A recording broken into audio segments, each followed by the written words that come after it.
Hey there. Thanks for joining or possibly participating in this new little, what do we call it? I'm just going to fly by the seat of my pants here. There's no script here. It's just talking from the heart. There's going to be a lot of stammering and stumbling over words because, well, I want it to be authentic, I guess.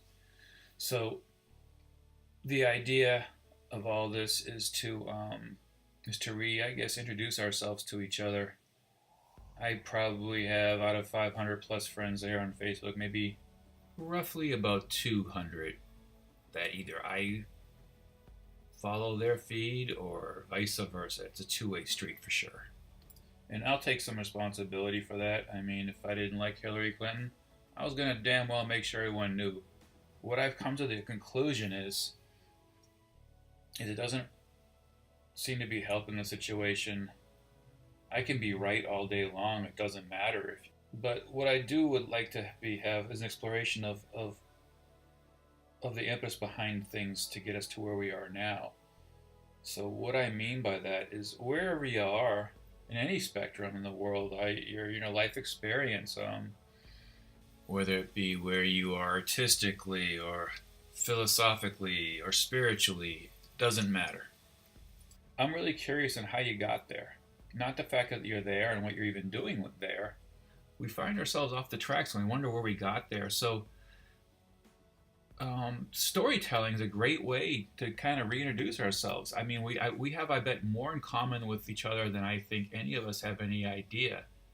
Even though you probably want to punch a lot of people in the throat right about now, or much worse, because of things they may or may have insinuated or said or gone against what your beliefs were on social media.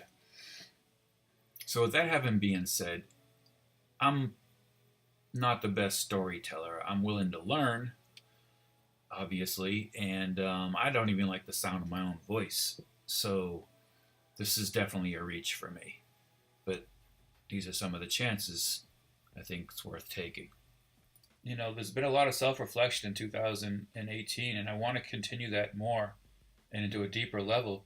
And I'd love to find people to do it with who aren't afraid to take a little bit of a swim in some murky water and not know quite what's underneath you and trust the process and who you're with and understand that it's not always a zero sum proposition where you either live or die.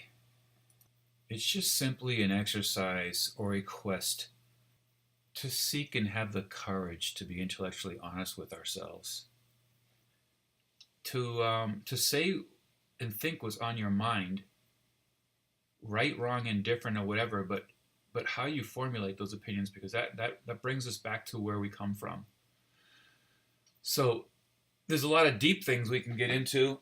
There's a lot of issues that we can talk about that I think we should put storylines up and everyone talk about that kind of story and see what they have to add. But I think for the beginning, we always throw out light stuff that just kind of impacts us and directs us to a place where we have a little lightness in our step. We have a little more bend in our smile the right way. We have a little bit more lift in our voices. Our shoulders are pushed back a little further. We're a little bit more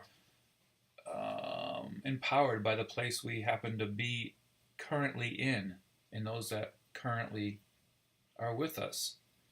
So, with that having been said, I think we're fully capable of people who want to write can write. I just like the verbal audio version because hell, we're all tuned into stuff technologically, and we're all on the road a lot. We can listen to this while in the car. We're on an airplane. It's something we can listen to while we're not being distracted by something else and having to read. Reading's fine. I don't mind it. So if you want to submit something that way, that'd be totally fine.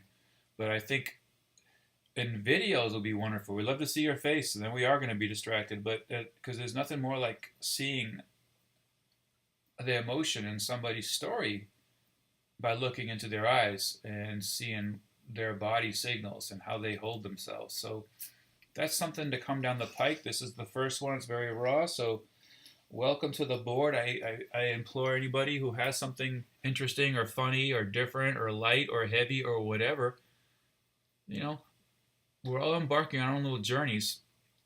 Sometimes not all of us like to talk about them. I'm one of them. I'm going to really break out of my shell here.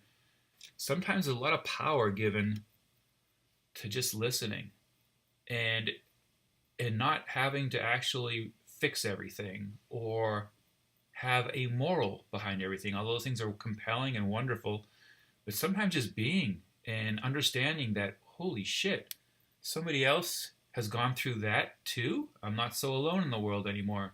It might give that other person courage to speak up in their own lives and maybe even publicly, who knows. It may give us a little more strength, a little bit more traction on the slippery footholds that we have on life in general. So, with that having been said, I'm just going to dive right in here and lay out my little story that has to do with what to do with that stranger on a sidewalk that you don't know. So, my first story is a kind of an interesting one because I tend to think of myself as a pretty experienced traveler. I've been a lot of places. I've been a lot of places, but there has to be an asterisk next to that because most of those places I've ever been to, we're all familiar in one way or another. If I was going to a different country or even a different state, I knew somebody there, or I was going with somebody I knew. But to throw a backpack on and to go to a place that has a culture you have no idea about, the language, the food, the music, everything. I sat in that airplane as my brain just swirled with whatever possibilities could possibly be out there. And that was daunting to say the least. Now, I've traveled to many places that we can call sketchy. I mean, that's an accurate term. And when I'm walking around with camera gear, I'm highly cognizant of my surroundings. I tend to be that way anyways. I'm one of those guys who does not like sitting in a cafe with my back to the door ever. That's just who I am. But so that does serve me well. But most of those times I've been with a buddy or friends or family, and there's always an extra set of eyes. This trip was different because it was a complete journey alone. And it made it exciting, but it also made it kind of scary because I would be forced to come out of a shell and do things I normally wouldn't have to do if I had a sidekick. We get comfortable and we have a good run, of a few years or a few months or a few weeks, however we just we manage our good runs, and we understand that, man, maybe everything does revolve around me. I don't have to worry so much. Well, you're constantly reminded over and over and over that's not the case, and we're just such small parts of a big picture here. To get back to the story, so I flew to Thailand a few years ago. My initial flight in there, I've been there several times, not really knowing what to expect. So outside the typical things, the topography, the Southeast Asia, the gorgeous water, the limestone karst, the caves, the Wats, which are the temples that line the countryside and the cities. It the big thing that drew me there, other than a really rocking ticket price that I found, is the idea that I knew nothing about the place truly. I could read a little bit about it. I could kind of learn some of the issues going on there. I always try to at least get a political climate, what's going on before I go places, so I know if you're wearing a red shirt versus a yellow shirt, what road you're walking down, because it can be a big disaster if you're not in the right places and you're wearing the wrong things or you're saying the wrong things. So I try to, do my best impression of a gecko and just blend in and just be part of their environment and not subject mine to them. And that's always helpful.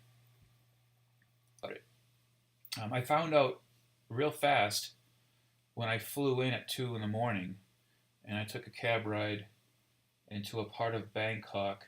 Just when I usually travel, I get 1 or 2 nights just to settle in, to find some internet, and then to do my research from there. I don't like to just play it by ear from the airport. I like to have at least my first night or two done. So I have a cab ride to a place. Not only do I have that cab ride, I have exactly how much it should cost. So I don't feel like I'm being ripped off. And if I want to tip someone, I know how much to, and all those things. How much money to exchange at the airport versus waiting for a bank to open this day. All those things. And once you're there, you can really start talking to people, and you can also vet that information with, of course, the web, because we have so much information out there. And but at 2:30 in the morning, you think, okay, you get enough the airport, you come in, you go to bed, and when I got there, and the cabbie let me out of the car about a half hour away from the airport, or 20 minutes, and the reason why I say that long is just traffic, wall to wall traffic. And I was thinking, boy, well, I guess I'm from LA, I'm used to this, but at 2:30 in the morning was different. And it was an alleyway, which he said my hotel was down, and we're talking. I say hotel. We're not talking the Hyatt, the Marriott. We're talking $30 a night. Like the place I stayed at was called the Dynasty Hotel. So there you go. I just knew it was safe. I knew it was in a busy part of town, and I knew it was near all the trains, so I could get going, and the airports, all those things. And the walk to the hotel was literally like walking through. I don't know if you've been to Fort Lauderdale or Palm Springs or any of these places in spring break during the height of the day, but it was like party central. I mean, there was people on the streets everywhere, and the sidewalks, were very, very thick. They had a lot of vending machines, a lot of vendors with food and all kinds of stuff, selling pocketbooks, and guys trying to sell you suits at 2:30 in the morning, like you're really going to go in and be fitted, but why not, I guess. And of course, there's a lot of street people just everywhere. And so, of course, I travel light. I have a camera bag with a toothbrush and several pairs of underwear, and another bag that had a few things in there, some other just light clothes. Not much, but just enough to get me through whatever I need to get through. So I kept those things pretty tight to me, and I made it to the hotel, and it was literally like over fat salmon doing its best to go upstream against ridiculous currents, sharp rocks, jumping over 5-foot waterfalls against more rocks, while seagulls and eagles and grizzly bears try to pick you out of the safety of your path. And that's literally what it felt like until I got actually into the lobby of this small hotel. So nirvana to me was reached as I got to the room, just plunked everything down on the bed, and went straight to the shower and let the hot water run over me. And when I got out and was drying off, I thought, well, I need to get word back home that I made it okay, so let's send it an email, then we'll crash, call it an evening. When I tried to log on, the internet was down, so I called down to the front desk, and they confirmed that. So I put my clothes back on, walked down there and asked them what to do, and they said there was a internet cafe just about 3/4 of the way down the block on the opposite way I came from. So I went back out into that ridiculous river of salmon going in every different direction, and in every doorway or corner or dark little area there was one of those bears, one of those eagles, one of those seagulls trying to pluck the salmon out into their lair for whatever reason. And I just try to avoid them as much as possible. And I got to the cafe and sent out the email. So now it's time to go back. And I found myself in the same position, just weaving in and out of traffic, going the opposite direction on these really wide sidewalks. I didn't understand how such a wide sidewalk could have so little room to walk on, but this one did. So I went dead center, and I was trying to feel out people who were trying to just walk in those who were trying to sell you something. And I obviously just avoided the second group of those people. And I noticed this guy walking kind of in my line, and I shifted to the left. And then as I shifted to the left, I bumped into this woman by accident. And as I bumped into her, he kind of bumped into me a little, just a little. And I apologized to both of them. I was delirious at this point, was convinced it was me. And I just went on. And I finally made it back into the lobby and upstairs, back into bed. And I was ready for this day to be over. So after a good 5 or 6 good hours of sleep, I felt much better. The sun was up now, and I was ready for the day. I was ready to see Thailand. And I was so excited. And I began to unpack all my stuff and lay out my camera equipment and find out what I wanted to take with me, what I wanted to leave behind, and how much money I wanted to change. The typical things you do to get your day organized. But the more I looked for my wallet, the more anxious I got because I just couldn't find it. I wouldn't just leave it out. Well, I guess I could leave it out because there was nothing to worry about leaving it out. I was in a secure room. But then I thought about it more, and I remember when I put my pants back on last night to go back out to email, um, my wallet was still in my back pocket, and I never knew that. I had a few baht left over from the cab ride in my front pocket I had planned on using at the internet cafe, and that was more than enough. And that's how I took care of that business. And I tore the room inside out, upside down, like I had lived there for a year. And I knew full well I was avoiding the fact that my wallet was gone. And as I was looking, the memories of that guy veering and that woman leaning into me, all of a sudden, the horrible realization that I've been pickpocketed overwhelmed me. Not the fact that my wallet was gone, my money was gone, crisp new $100 bills, a bunch of them. Not the fact that my license would be had to be renewed and my scuba diving card was gone and I had to basically replace my life. But how could I be so stupid? That's the part that really tore into me. It didn't make any sense. I had done this before too many times. I knew better. But I had to give myself a break as I was literally bleeding from the eyes with no sleep from the night before. So I allowed myself this mistake. So the only thing I had that was redeeming at all at this point in time was the fact that I had my passport behind the front desk so it couldn't have gotten stolen. So that was safe and sound. And they had an impression of my one of my credit cards, which I was able to keep alive for that charge only when I called back. And they could make sure that everything else was canceled or not allowed to go through. And I had about 200 baht. That's BAHT. That's the currency they use. I think 100 baht at the time was $2.88. So you do the math. So we're looking at 550 total, and that was it. That's what I basically had until I figured out my situation. But after my cup of coffee and a little breakfast, I realized I was pretty lucky because I had a place to sleep that was dry and clean, and I didn't have to become a street person for a few days until I got some money, Western Union.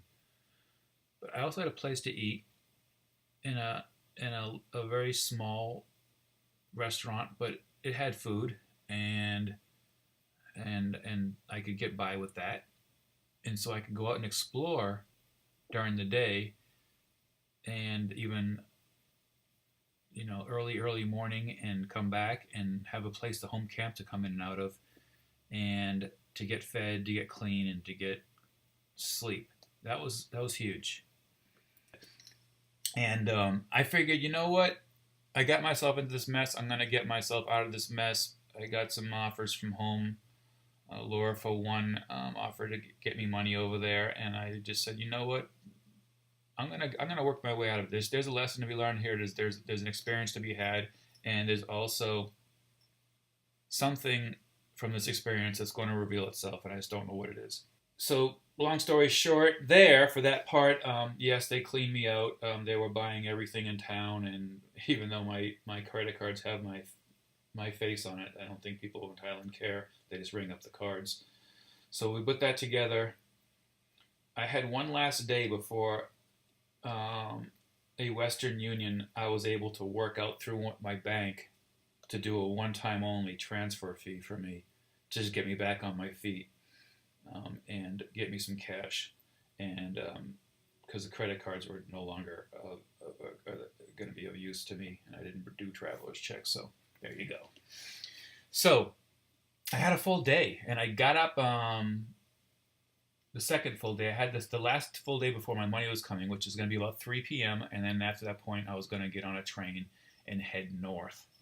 And so I was walking around at 5 in the morning, 4:30 in the morning, but in this really thick heat.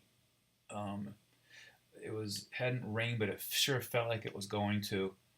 And I remember pulling my camera out, to kind of take pictures of the flower markets opening and some of the monks walking around collecting alms, which I readily followed all over town, politely and at a distance, and always making eye contact with some of the elders to make sure they were comfortable with this goofy person at 5 in the morning following around. But my lenses would fog over. Just it was very hard to keep, so I had to acclimate the camera lenses and all my gear to this humidity. But it was a cool feeling because it was the air was really thick, and it was kind of a haze. And I thought as I walked with these monks as they collected alms, I got to watch the city awake, and the respect that these priests get, and they whether it be a child or a child who is a monk who's training to be one from an older person, and they would carry around these little golden kind of urns, and they would collect the alms, and that might be bread, it might be another offering, and or whatever that particular store or market was able to donate. They take these donations, they go back into their wats, and then one of the particular ones I've always wanted to see was Wat Arun, A-R-U-N. It's called the Temple of Dawn. And I thought, what better place to be at dawn, in the Temple of Dawn, as the sun was rising. And I thought that would be neat. But the place didn't open for tourism until 9 o'clock or 8:30 or whatever, somewhere around there, when the sun was up by like an hour already. But here I am at, sun's still down, and it's starting to crack through, just barely. And I'm crossing the river in this boat, just me and I'd say about 15 of these monks. A lot of them are kids. And I just followed them into the temple. The elder gave me a smile and didn't seem to mind me one bit. And I kind of walked through this beautiful place, spectacular place, by myself, all alone, in this ridiculously crowded city, which only a few hours ago was just full and jammed to the gills with drunk people, with people selling stuff, with people buying stuff, with people eating stuff, with people just doing their work, and now it was just dead silent, and they were starting for the new day, and it was me and these monks in this temple, and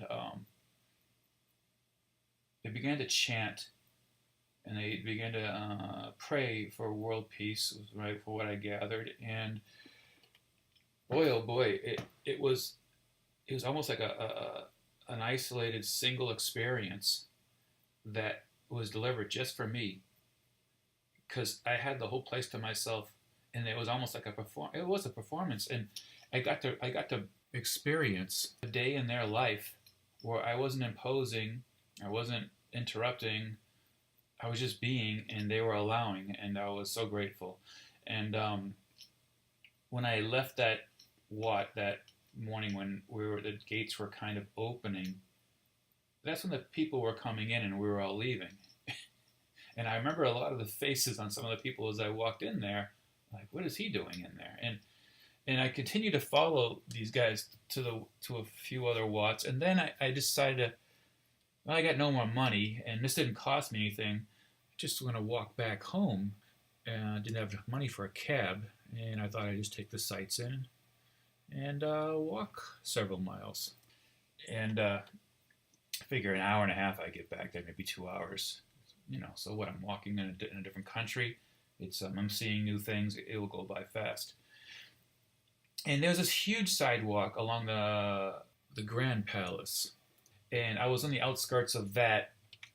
And again, the sidewalks are enormous there. So I was on the right side by the wall, the guard wall, and there was a man walking towards me on the other side of this, I'd say 15-foot, maybe 20-foot sidewalk. They're huge. So there's plenty of room to move around. I'm sure they're so wide because they have vendors there on holidays and on weekends, and this was a normal day.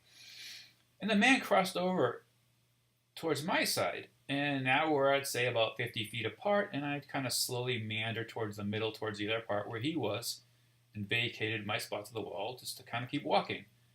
And he starts sliding over towards the middle. I'm thinking, oh God. Now I've read about a lot of the traps that tourists can fall into in Bangkok, and one of them is being told that you can, see all these great places. And here's a tuk-tuk, which is a little motorized vehicle that has it's like three wheels, a motorcycle with three wheels. In the back, you have a little place to sit down, and there's like usually a little cover in case it rains or it's too hot or whatever. And they usually take you to this little part of the town, a little alley, and roll you and take whatever money you have, and that's what goes on. They have another one, like a jet ski one, where you'll borrow a jet ski, you'll take it back, they'll notice a ding, and all of a sudden the police are in on it, and before you know it, you're paying out of your butt to not be thrown in jail for something that was already there on the jet ski. But bottom line is, they have several little scams, and I just knew that, man, my luck is just, I was kind of feeling a little bit sorry for myself, even though I had this amazing experience just in the last 2 hours in these Watts with the monks. I thought to myself, the guy, as the guy is now headed directly in front of me, and he's 10 feet away, and he's kind of waving towards me, and I'm like, there's no getting around this guy without talking to him. Ultimately, he stopped and said, "How am I?" I said, I've been better. I've been doing okay. I got ripped off, and I figure if I set the tone that way, he knows I have nothing to steal. He's probably not a typical Thailand guy, 5'6", 150 pounds, 140 pounds. Not very intimidating at all, and he had kind eyes. I noticed that, and he really, really, really wanted to know more about what I was doing. And this was, again, my first time there, my first few days there. What I'm about to tell you is something I've learned about that place, but at the time I didn't know it. And I guess the moral behind this ultimate story, the ultimate moral is about to reveal itself here. So I was on guard like you couldn't believe. The way I should have been on guard when there was 1,000 people around me in the street, and I was getting bumped into and pickpocketed and solicited. It's just, you just wanted to be away from there, so you avoided any kind of deliberate attempt to engage in it. Let's put it that way. I just wanted, so by doing that, I took my eye off the ball. Well, here I couldn't do it because the guy was literally just me and him on this huge sidewalk by this palace, and in the middle of the day, and cars are buzzing up and down the street next to us, and it's just like the suspended animation. I can't get away from this guy. And again, they very politely and kindly wanted to know what I was doing, where I came from, and I says, you know what? I have a decision here to make, and my decision is I can let what happened to me only a night and a half ago destroy the rest of this trip, or I can come here with the same open heart, open mind, and be a little bit more aware and hold on to my cameras a little tighter because I did have my camera bag on me, and be open to what this man has to say and not be so judgmental of what he might be up to because I don't know it yet. I haven't asked. He doesn't reveal it to me, so why not let it just be? And that's a very difficult thing for someone like me. There's always an ultimatum, it seems like, behind things, especially where I come from here in Southern California. So he proceeded to ask me if I've gone to the Gold Mount and if I had gone to these other places. And I said, well, the reason why I haven't is because I got robbed, and just kind of fed into my story, which was true. He thought I should see these places. And I said, I'd love to see them as well, but I have less than 150 baht. We're talking, it's 100, it's 288. So we're talking $3.45, $4 maybe US. Which is what I had left after my coffee this morning with some kind of a pastry. I really didn't need any more money. That's basically what I had left. So I told him that. I was honest. I said, hey, this is what I have. This is not some kind of a corny story. And he says, well, I can get you to 5 of these places for that amount of money in this amount of time. Because I also told him I had to catch a train, and I only had a certain amount of hours to do this. And I'm saying this is impossible. I said, there's just no way that this could happen. This is the amount of taxi to get around to those places would be, 5 times the amount. And he says, well, I'll call you a tuk-tuk. And he didn't call. He just waved one down the street. And even though I was very open to his honesty and his enthusiasm over me seeing these places and being truly altruistic, I wasn't sensing anything else, although how do you not after the night I had? I basically watched him, and he flagged a tuk-tuk guy that just happened to be buzzing by. It wasn't somebody who was just waiting around a corner. It wasn't somebody he called. This wasn't a person that just happened to be driving down. And I said, you got to explain to this guy, because I don't know the language, and I don't think he understands English, that this is how much money I have, and these are the 5 places I need to see. Is that possible? Before I get on that tuk-tuk. And I asked him to write the places down, and he wrote them down, and the guy knew all of them, and he nodded his head, and I showed him the money, he nodded his head again, and I said, okay. So off we went. I got to see things and do things via personal escort on a little tuk-tuk that, in my wildest dreams, I got these great shots, National Geographic type shots of elders praying, of they're on the Golden Mountain, they're doing a chant around the actual Golden Mountain itself on top. They allowed me to shoot up at them with my camera as they walked right by me. I mean, I got to see and hear and witness and smell all these wonderful things.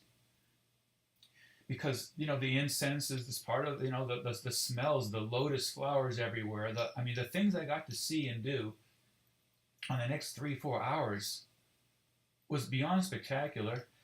And it would have been well worth a couple $100, never mind $2.50 or whatever I had. And I really felt bad for this driver because I gave him everything I had. And I'm not sure if he understood the gas cost this much, but I would love to have given something more, and I just didn't have it. Except for a few power bars and stuff I had in my bag, which I forgot about, and I gave him those.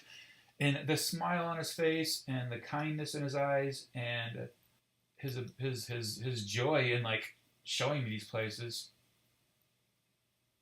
ultimately belied everything that I thought was going to or might happen.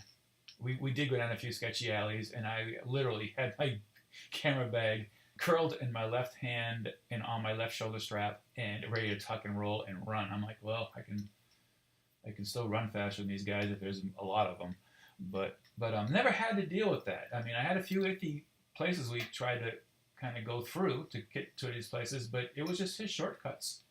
And when I would go up and to visit one of these places, well, there was really nothing in the tuk-tuk I was leaving. I took my camera gear with me, And so I came back down the hill or across the bridge or wherever he was waiting for me.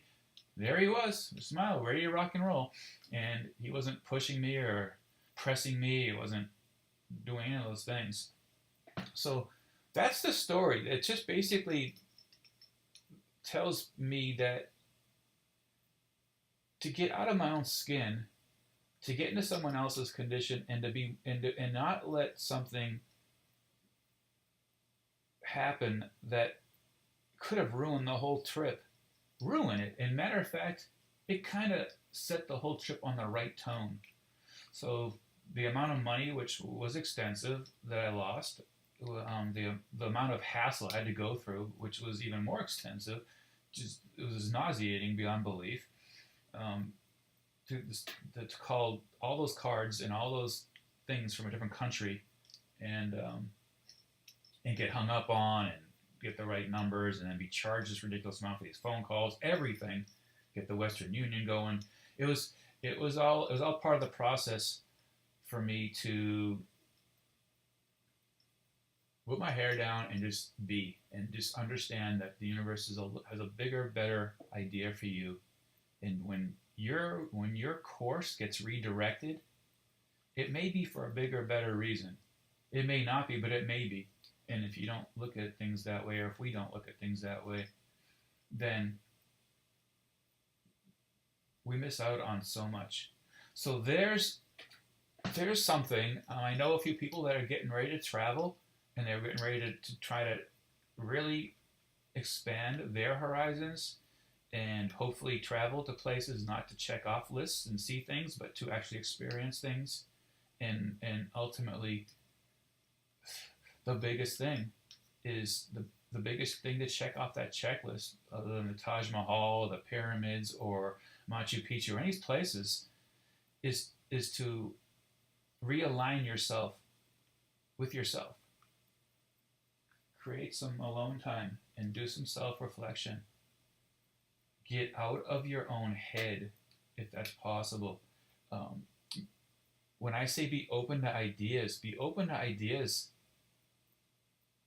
that you may not have been open to before, because your experience has been different. And where that truth falls, if the truth takes you to someplace, accept it.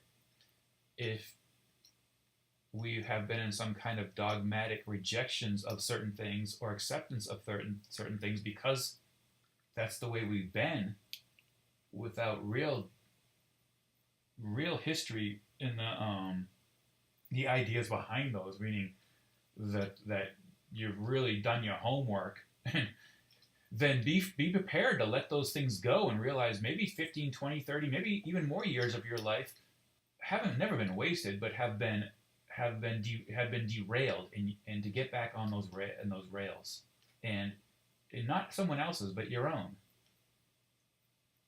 through the light of truth. And that's really, really, really the reason why I pick up and go, and just go to some place, and put myself in uncomfortable positions, in places that I am forced to learn, I am forced to talk, I'm forced to ask a lot of questions, I am forced to be a little uncomfortable.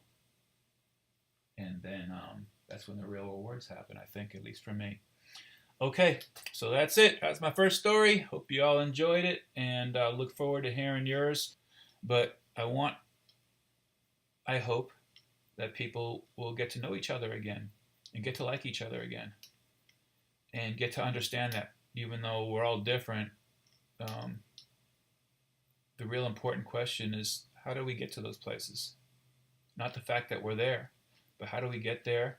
What was our motivation? Was there any motivation? Are we directed, like, intellectually with our life, or are we just kind of floating around ambiguously? Because that's a very, very powerful thing. If you're ambiguous and you don't need to add any strength to your words, or any deliberation to them, or any kind of depth to them, it's a safe place to be, because you're not really putting yourself out there. We're just all kind of floating, and we're accepting. La la la, right? It's just there's no real depth. Well, if you're into depth, that's that's what I want to hear, and I would love to hear, and and maybe you can teach me something else as well because I'm always looking for that as well. Okay, enough rambling. Thanks so much for listening and hopefully contributing.